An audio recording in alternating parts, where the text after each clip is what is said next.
नमस्कार विद्यार्थियों, BA part first की क्लास में आप सबका पुनः स्वागत है।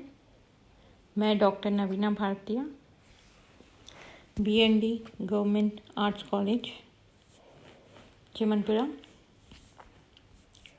पिछली क्लास के अंदर हमने पॉलिटिकल साइंस का पेपर जो फर्स्ट है उसके सिलेबस को डिस्कस किया था। आज हम बीए पार्ट फर्स्ट के सेकंड पेपर जो है उसके सिलेबस को डिस्कस करेंगे। मैं आशा करती हूँ कि आप सब कोरोना की गाइडलाइंस को फॉलो कर रहे होंगे।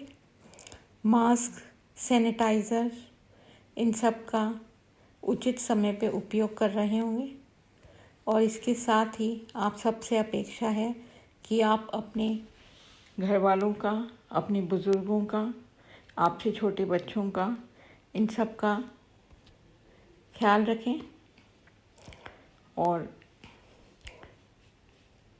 बाहर ना निकलें। बहुत ज़्यादा ज़रूरी हो तभी आप घर से बाहर निकलें, अन्यथा आप घर से बाहर ना निकलें। इससे ये होगा कि आप अपने जो बुज़ुर्ग हैं उनकी भी रक्षा करेंगे और आपसे जो छोटे हैं उनकी भी रक्षा करेंगे। आपसे जो बुजुर्ग लोग हैं, अगर उनको कोरोना ने पकड़ लिया तो उसके रिज़ल्ट बहुत ज़्यादा ख़राब होंगे और वो क्योंकि घर में ही रह रहे हैं, वो कहीं बाहर नहीं जा रहे और आप लोग जो हैं वो अगर बेफालतू इधर उधर घूम रहे हैं तो किसी न किसी के अगर आप संपर्क में आ गए और तो आप बहुत संभावना है कि आपके द्वारा आपके घर में कोरोना आ सकता है और आपसे आपके बुजुर्गों को भी हो सकता है। तो आप अपना भी ख्याल रखें, अपने बुजुर्गों का भी ख्याल रखें। इसलिए बहुत ज़रूरी हो तभी आप निकलें और जब निकलें वो भी जो है पूरे गाइडलाइंस के साथ में। मास्क है, सैनिटाइज़र है, उसके बिना आप बिल्कुल नियम बना लें कि आपको घर से बाहर निकलना ही नहीं है और समय समय पे साबुन से हाथ धोते रहिए।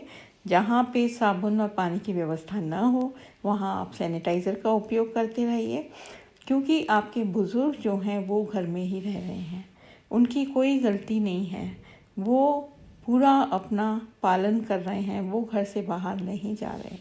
पर अगर आप घर से बाहर निकल रहे हैं तो आप कोरोना घर में लेकर आ रहे हैं और आप अपने साथ साथ में आपके बुज़ुर्ग जो हैं, दादा दादी हैं, परदादा दादी हैं, नाना नानी हैं, उन सबको भी आप बहुत बड़ी मुश्किल में डालने वाले हैं। इसलिए आपसे बार बार विनती है कि आप सेफ रहें, घर में रहें और अपने बुज़ुर्गों का भी ध्यान रखें। और इसी सब की वजह से है कि आप लोग अभी कॉलेज भी नहीं आ पा रहे हैं और उसकी वजह से हम ऑनलाइन क्लासेस जो हैं उसको चला रहे हैं।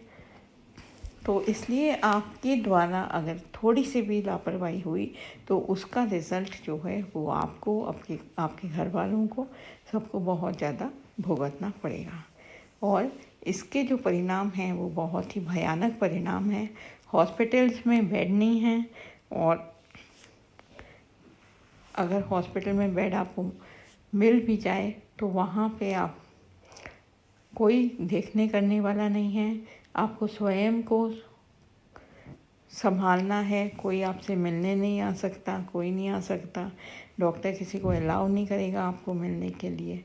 इसलिए बहुत ही ज़्यादा भयानक स्थिति है। इसलिए आपसे पुनः विनती है कि आप इस सब चीज़ों का ध्यान रखें। अब आज हम पॉलिटिकल साइंस का जो हमारा पेपर है उसके थोड़े पेपर के पैटर्न को डिस्कस कर लेते हैं, क्योंकि आप फर्स्ट ईयर के स्टूडेंट्स हैं तो इसलिए आपके साथ ये पेपर का पैटर्न जो है उसको डिस्कस करना बहुत ज़रूरी है। आपके 2 प्रश्न पत्र हैं।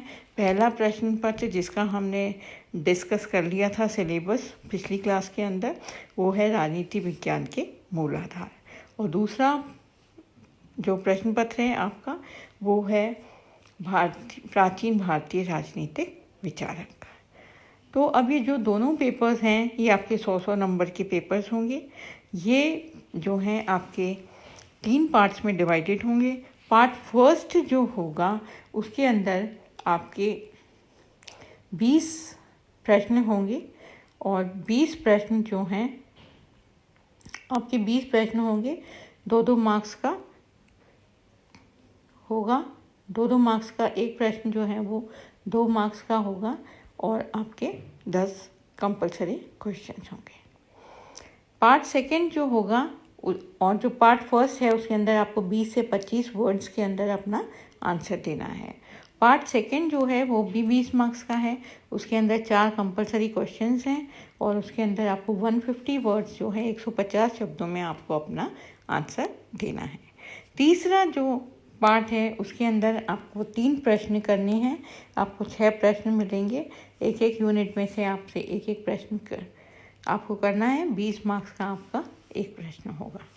तो इस सब के लिए आप देख रहे हैं कि पार्ट फर्स्ट और पार्ट सेकंड जो है वो 40 मार्क्स का है। 40 मार्क्स का है, तो 40 मार्क्स का जो पेपर है वो आपका ऑब्जेक्टिव है। तो इसलिए आपसे विनती है कि आप जो है पूरा जो सिलेबस है उसको आप ढंग से पढ़ें, बार बार उसको पढ़ें। आप ये सोच के ना छोड़ दें कि ये ऑब्जेक्टिव है या ये इम्पोर्टेंट नहीं है। जिन टॉपिक्स को हम इम्पोर्टेंट नहीं मानते हैं, ऑब्जेक्टिव प्रश्न जो हैं वो उसी में से आते हैं। निबंधात्मक जो प्रश्न हैं वो इम्पोर्टेंट टॉपिक्स में से आते हैं और जो कम इम्पोर्टेंट टॉपिक्स होते हैं उसमें से ऑब्जेक्टिव आते हैं। तो इसलिए हम किसी भी चीज़ को छोड़ नहीं सकते, हमको सबको पढ़ना पड़ेगा। और अब नवंबर शुरू हो गया है और आपके मई में आपके एग्ज़ाम्स होंगे। तो आप देख रहे हैं 5-6 महीने आपके पास हैं और आपके पास सिर्फ पॉलिटिकल साइंस ही नहीं है, बाकी 2 विषय भी हैं। उसके अलावा आपके पास हिंदी भी है, इंग्लिश भी है, कंप्यूटर भी है। तो ऐसे करके आपका कोर्स जो है वो काफ़ी ज़्यादा है। सिर्फ आप सारा समय पॉलिटिकल साइंस में नहीं दे सकते, तो आपको अपना टाइम टेबल बनाना पड़ेगा और टाइम टेबल बनाना पड़ेगा और इस तरह से आपको अपना करना पड़ेगा डिवीज़न कि आपके जो तीनों विषय जो हैं उनके दो पेपर्स जो हैं उनके कोर्स जो अप्रैल तक आप ख़त्म कर सकें। अब ये क्योंकि ये कॉलेज है तो कॉलेज में संभव नहीं है कि एक एक चीज़ आपको पढ़ाई जाए। इतने पीरियड में जो चीज़ इम्पॉर्टेंट चीज़ें कवर हो जाएंगी, जो कम इम्पॉर्टेंट होंगी वो कवर नहीं हो पाएंगी। वो PDF के माध्यम से हम आपको देंगे, पर उसको पढ़ना आपको ही है। तो इसलिए कोशिश ये करें आप कि जो इम्पॉर्टेंट चीज़ हैं ऑब्जेक्टिव टाइप से एक एक किताब को आप उठाइए, एक एक टॉपिक को आप शुरू कीजिए और उसके अंदर जो इम्पोर्टेंट चीज़ लगती है आप अपनी एक नोटबुक बनाइए और नोटबुक के अंदर जो भी चीज़ आपको इम्पोर्टेंट लगती है उसको पहले रेड गोला करें इम्पोर्टेंट चीज़ पे। जैसे डेट्स हो गई, अगर हम विचारक वाले की बात करें तो डेट्स हो गई, फिर कहाँ जन्म हुआ है, जैसे तिलक को लें तो मांडले जेल में गए थे, गीता रहस्य लिखा था, क्या बुक्स लिखी थी। इन सबको आप जो है वो अंडरलाइन करते रहें और एक बुक जो है कॉपी बनाएं और उस कॉपी में ये सब चीज़ें नोट करें। तो जब आपका फाइनल एग्ज़ाम आएगा तब ये होगा कि वो जो पूरी कॉपी है उसमें सारे थिंकर्स के बारे में आपने नोट कर लिया।